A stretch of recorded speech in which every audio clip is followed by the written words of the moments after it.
Washing machine के अंदर अगर इस तरह की आवाज़ आए तो पीछे का कवर खोलिए और उसके बाद आप चेक करिए। क्या होता है कि वॉशिंग मशीन के अंदर जो जैक होते हैं कैपेसिटर के, वो शॉर्ट हो जाते हैं, ठीक है, उन पे पानी आ जाता है या फिर वो हीट होकर के भी शॉर्ट हो जाते हैं। देखिए किस तरीके से हुआ रखा है। दोस्तों मेरे चैनल को सब्सक्राइब करें, वीडियो को लाइक करें।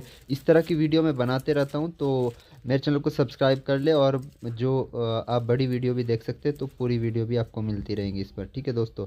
उसके बाद आपको क्या करना है, सिंपली ये जैक जो है वो काट लेना है इस तरीके से, और काटने के बाद आपको वायरिंग कर लेनी है और टैपिंग वगैरह करने के बाद आपकी वॉशिंग मशीन बिल्कुल ओके चलेगी।